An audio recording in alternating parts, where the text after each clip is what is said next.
Last week we talked about whether or not Batman should kill Joker and if Elektra was really a Skrull the whole time. You guys left some great comments. Let's see what you had to say.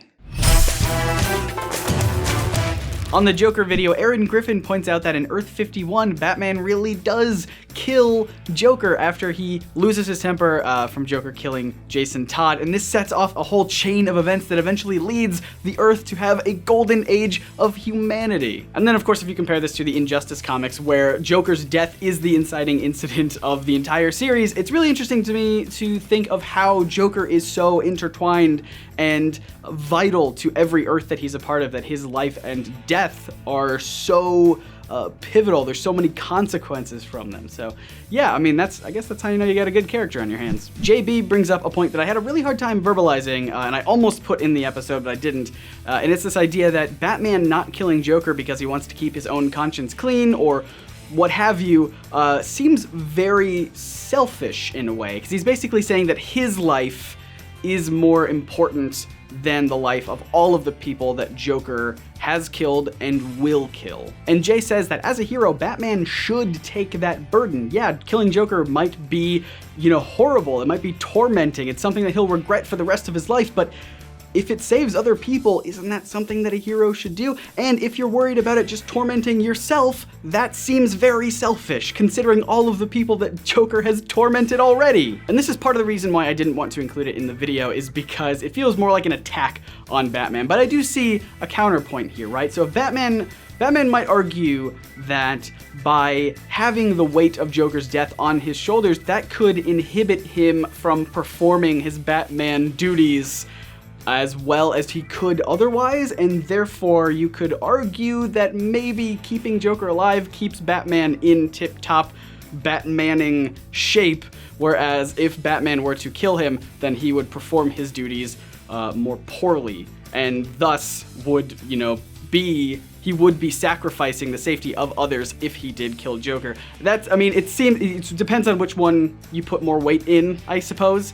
But yeah, that's something that I really had a hard time trying to communicate, so I scrapped it. But thank you for bringing this up. This is something that I've heard a lot, and I don't really understand it. I could maybe understand why Joker needs Batman, but why Batman needs Joker I don't know. I don't quite get it. I feel like it's just a phrase that people throw around without any sort of meaning behind it, but I don't know, maybe I'm just overthinking it. Also, you guys wrote like entire essays on this subject in the comment section of last week's video. I'm gonna single out some of them in the comment section below. You can go check them out, read them for yourself. Lots of great stuff. You guys have definitely thought about this before. And to all of you guys who did write just massive papers worth of information, I'm gonna give you this week's NerdSync No Prize.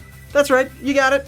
Moving on to the Elektra video that we did last week, which you can check out over there. CurtisAlfeld said that, they still could bring Elektra back and keep her dead by doing things like prequel comics, instead of, reviving her and coming up with some sort of weird convoluted story, which I think is a really good point. They could have still honored their, their promise to Miller and had more stories with Elektra. They could have just come up with different and unique ways to do it. It's one of those things, again, where I say it feels more like a challenge rather than a limitation. You can keep your promise, just it makes you have to be a little bit more creative about it. Also on that video, CraftyKittyGaming, great name by the way, brought up this idea that death is really controlled by the status quo, in that, if a character dies and they're a main character, they're definitely gonna come back to life pretty soon, probably. But if they are a lesser known character, then they might still die, but also nobody really cares because they're a lesser known character.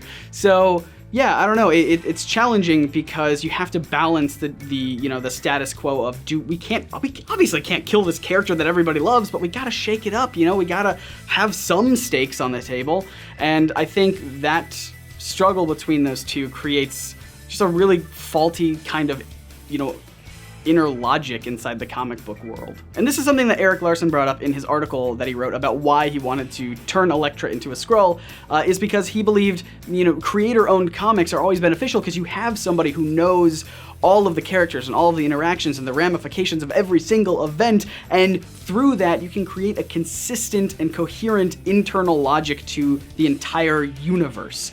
But when you have something like Marvel or DC, where with so many different moving parts and so many different creative people working on different things and basically just ignoring and dismissing everybody because it's impossible to keep up with every single thing, then it gets really hard and actually impossible to create rules and stick to them, and it makes the status quo itself very challenging to adhere to. I don't really know where I'm going with this, but this comment really made me think a lot about that. I think that's gonna be it for this week, guys. Thank you so much for leaving all of the comments last week, though. We have like over 1,200 comments on that Joker video, and I can only imagine how many we're gonna get in this next one coming up this Wednesday.